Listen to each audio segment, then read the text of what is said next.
VOA This Morning.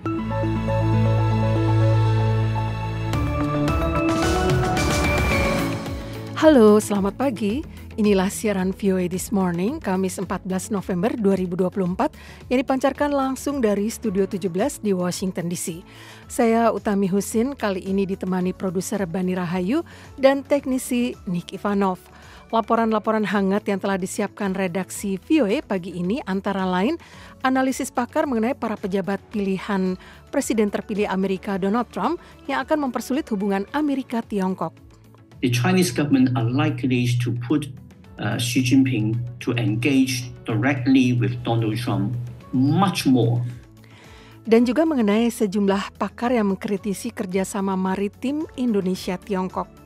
Nah, akhirnya kita jadi berbagi dengan Cina, yang sebenarnya Cina itu nggak punya hak berdasarkan hukum internasional. Jadi itu kan merugikan kan.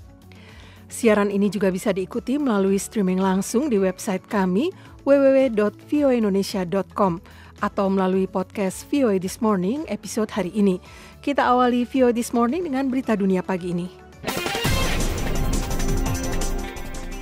Pendengar, Presiden terpilih Amerika Donald Trump kembali ke Washington pada hari Rabu 13 November dan untuk pertama kalinya dalam 4 tahun mendatangi Gedung Putih untuk bertemu dengan Presiden Joe Biden yang akan mengakhiri jabatannya. Biden mengundang Trump untuk melakukan kunjungan yang sudah menjadi tradisi itu, yang mempertunjukkan pengalihan kekuasaan secara damai dalam demokrasi Amerika pada 20 Januari mendatang antara pemimpin yang berkuasa dan kepala eksekutif yang baru. Keduanya yang duduk di depan perapian yang menyala di kantor presiden di ruang oval saling berbasa-basi. Saya menantikan transisi yang lancar dan kita akan bicarakan sebagian hal itu hari ini, kata Biden. Terima kasih banyak, balas Trump. Politik itu sulit dan dalam banyak kasus, politik bukan hal yang terlalu menyenangkan. Dunia menyenangkan sekarang ini dan saya sangat menghargai transisi yang begitu lancar. Ini akan berlangsung selancar mungkin dan saya sangat menghargai itu, Joe. Terima kasih. Sama-sama, balas Biden. Ibu negara Jill Biden bergabung dengan suaminya dalam menyambut presiden terpilih saat ia tiba di Gedung Putih. Menteri Luar Negeri Amerika Antony Blinken Rabu meyakinkan Ukraina dan sekutu-sekutu NATO-nya bahwa Washington tetap berkomitmen untuk menempatkan Ukraina dalam posisi sekuat mungkin dalam bulan-bulan terakhir pemerintahan Presiden Joe Biden sebelum Presiden terpilih Donald Trump mulai menjabat pada Januari. Pada saat bersamaan, Blinken menyatakan kekhawatiran mengenai kemungkinan Rusia meningkatkan kemampuan rudal dan nuklir Korea Utara, sementara pasukan Korea Utara berjuang bersama pasukan Rusia di Ukraina. President Biden is committed to making sure that every dollar we have at our disposal will be pushed out the door between now and January 20th. Presiden Biden telah berkomitmen untuk memastikan bahwa setiap dolar yang kami miliki akan dikeluarkan antara sekarang dan 20 Januari, kata Blinken kepada wartawan di markas besar NATO di Brussels hari Rabu.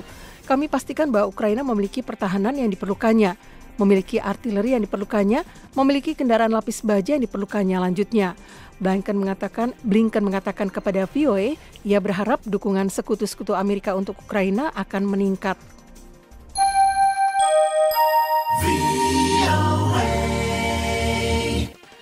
Presiden Amerika Joe Biden dan Presiden Tiongkok Xi Jinping akan bertemu pada 16 November di sela-sela KTT Forum Kerjasama Ekonomi Asia Pasifik APEC di Lima, Peru, kata Gedung Putih hari Rabu. Pertemuan tersebut menyusul dialog langsung terakhir mereka setahun silam di sela-sela KTT APEC di California dan pertemuan di sela-sela KTT G20 Bali tahun 2020. Biden dan Xi diperkirakan akan meninjau kembali beberapa bidang kerjasama, khususnya dimulainya kembali kontak militer ke militer, upaya memerangi krisis fentanyl global, dan tugas baru menghadapi bahaya kecerdasan buatan, kata seorang pejabat senior pemerintah dalam pengarahan dengan para wartawan hari Rabu. Presiden Amerika itu juga akan mengemukakan keprihatinan mendalam terkait dukungan Beijing bagi perang Moskow melawan Ukraina dan pengerahan pasukan Korea Utara untuk membantu Rusia, kata pejabat yang minta tidak disebut namanya sewaktu berbicara mengenai pertemuan mendatang. Pejabat itu mengatakan Biden juga akan menegaskan kembali keprihatinan lamanya mengenai kebijakan perdagangan yang tidak adil dan praktik ekonomi non-pasar Tiongkok yang merugikan pekerja Amerika. Amerika Serikat Rabu 13 November membuka pangkalan pertahanan udara baru di Polandia Utara. Menurut Presiden Polandia, Andrzej Duda, peristiwa ini menunjukkan bahwa negaranya aman sebagai anggota NATO, meskipun Rusia melancarkan perang di negara tetangganya, Ukraina. Terletak di kota Redzikowo di dekat pesisir Baltik, pangkalan itu dibangun sejak tahun 2000-an. Pada saat kemenangan Donald Trump dalam pemilihan umum baru-baru ini menyebabkan kegelisahan di antara beberapa anggota NATO, wartawan mengatakan berlanjutnya pembangunan pangkalan itu oleh presiden-presiden Amerika selanjutnya menunjukkan aliansi militer Polandia dengan Washington tetap kukuh, siapapun yang berkuasa di Gedung Putih. Amerika adalah penjamin keamanan Polandia, kata Duda. Ia mengatakan kehadiran pasukan Amerika secara permanen di pangkalan itu menunjukkan bahwa Polandia, sebuah negara komunis hingga 1989, tidak berada dalam lingkup pengaruh Rusia. Kremlin pada hari Rabu menyebut pangkalan itu sebagai upaya untuk menahan Rusia dengan memindahkan infrastruktur Amerika lebih dekat ke perbatasannya. Badai baru di Spanyol menyebabkan sekolah-sekolah ditutup dan operasi kereta dibatalkan pada hari Rabu. 2 pekan setelah banjir hebat di Valencia dan beberapa bagian lain negara itu menewaskan lebih dari 220 orang dan menghancurkan ribuan rumah. Kawasan pesisir Valencia telah berada dalam posisi siaga tertinggi pada Rabu malam. Para peramal cuaca mengatakan hujan dengan curah hingga 180 mm dapat turun di sana dalam waktu 5 jam.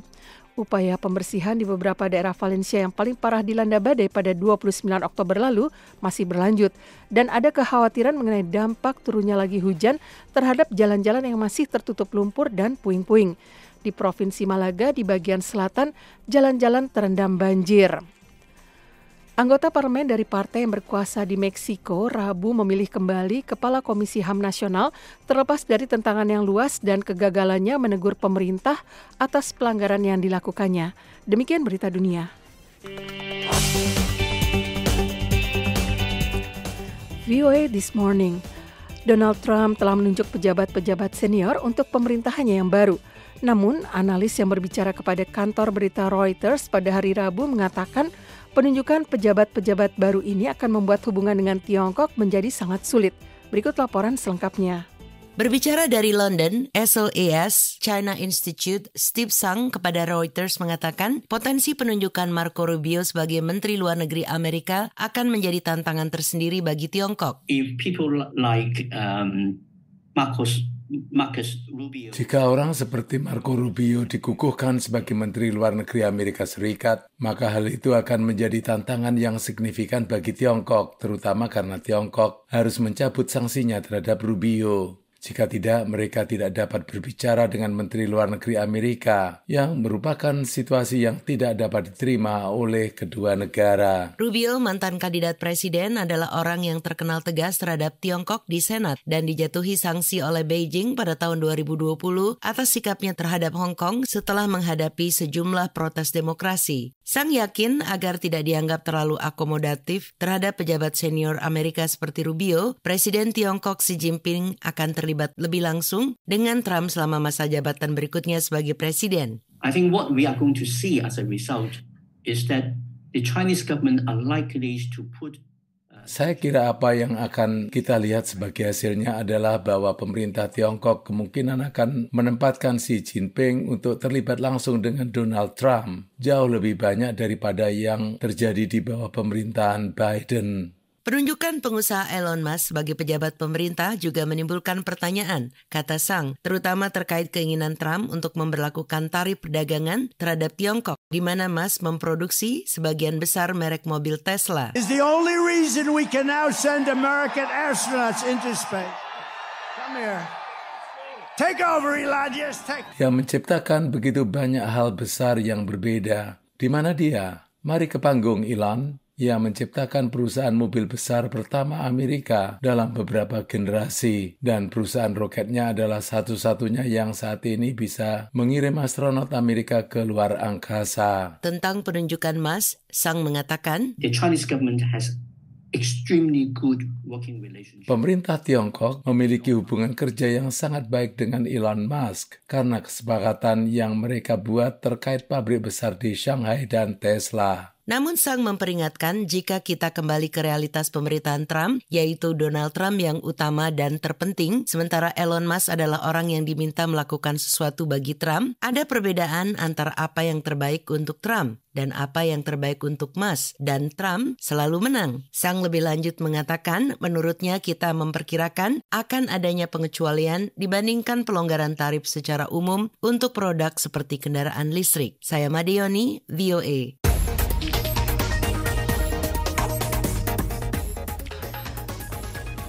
VOA This Morning.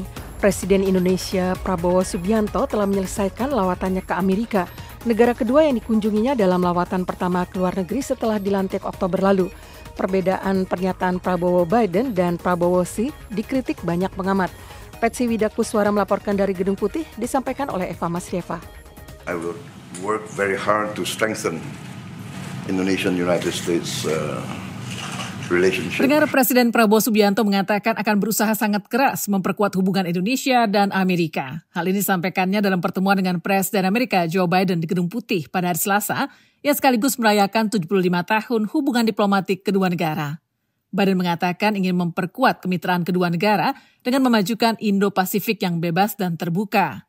Indonesia dan Amerika pada tahun 2023 lalu telah memperkuat hubungan lewat kemitraan strategis komprehensif, satu hubungan kerjasama tertinggi di antara sekutu non-pakta. Deepening our comprehensive strategic partnership that includes deepening our security cooperation. Memperkuat kemitraan strategis komprehensif yang mencakup kerjasama keamanan.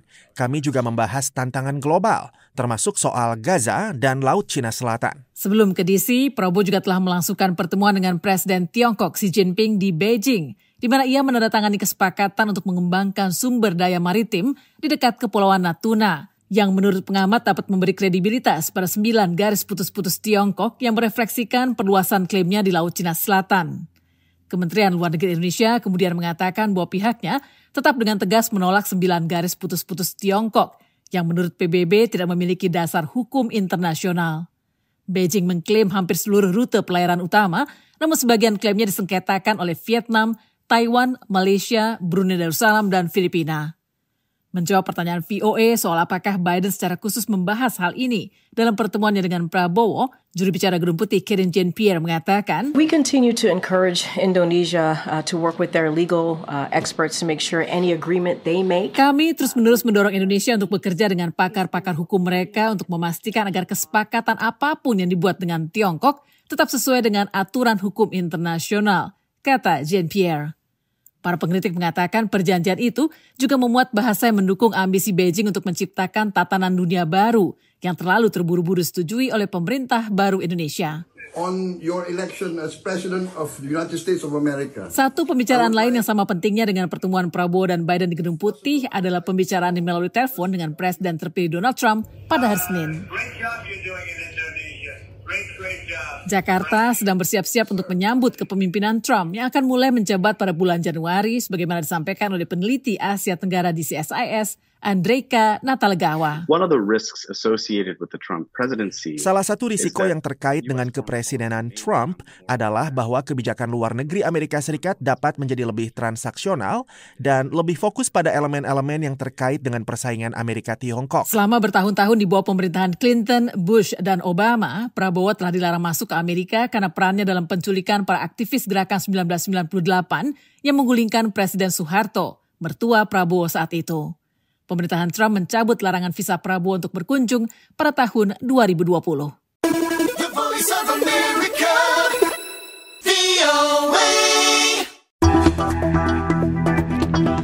Pendengar, dari Jakarta, reporter VOA Fatihah Wardah melaporkan, sejumlah pakar mengatakan komitmen kerjasama Indonesia-Tiongkok sedianya tidak mengorbankan kedaulatan Indonesia, dan Indonesia harus mengkaji kesepakatan yang telah ditandatangani agar tidak ada pasal-pasal yang menimbulkan celah yang dapat merugikan kedaulatan Indonesia. Berikut laporannya.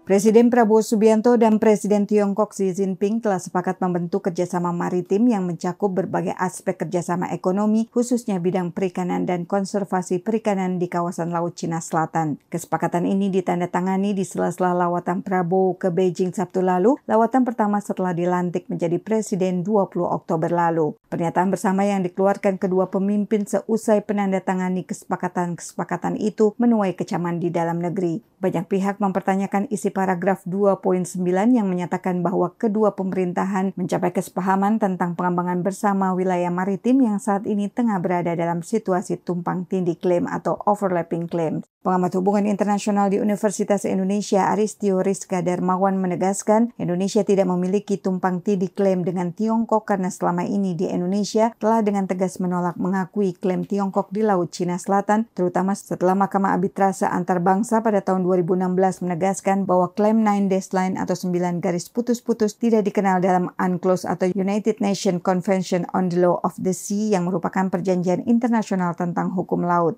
Dengan adanya dokumen pernyataan bersama atau joint statement yang menyebutkan bahwa kedua pemerintahan mencapai kesepahaman tentang pengembangan bersama wilayah maritim yang saat ini tengah berada dalam situasi tumpang tindih klaim, artinya Indonesia mengakui secara terbuka bahwa 9 dash line itu ada, ujar Aristio yang juga mengecam bagian soal pengembangan bersama atau joint development dalam pernyataan bersama itu. Jadi itu kan sebenarnya wilayah hak berdaulat ya. Sumber dayanya itu wilayah hak berdaulat kita. Tapi kemudian kita mengakui klaimnya Cina. Sehingga apa dari dampak dari kita mengakui klaimnya Cina? Oke, kita berbagi deh melalui apa? Melalui joint development. Nah, akhirnya kita jadi berbagi dengan Cina yang sebenarnya Cina itu nggak punya hak berdasarkan hukum internasional. Jadi itu kan merugikan kan. Peneliti di Setara Institut Merisa Dwi Juanita menilai apa yang termaktub di pernyataan bersama Indonesia-Tiongkok itu merupakan kebijakan yang keliru dan beresiko bagi Indonesia. Merisa mengatakan sejak dahulu Indonesia secara konsisten melakukan protes terhadap klaim yang dilakukan Tiongkok. Dengan klaim saat ini berarti perairan di wilayah Pulau Natuna juga bisa diklaim oleh Tiongkok. Sesuatu yang menurutnya berbahaya terlebih karena selama ini nelayan-nelayan Tiongkok bersama pasukan penjaga pantainya telah berulang kali melakukan penangkapan ikan ilegal dan secara terang-terangan melanggar zona ekonomi eksklusif atau ZEE di Laut Natuna Utara. Apa yang harus kita joint development kan? Kenapa kita harus bergabung dengan joint development itu? Ini kan wilayah kita. Hubungan diplomatis, kita memiliki hubungan dagang yang baik, oke. Dari Jakarta, Fatih Wardah melaporkan untuk VOA Washington.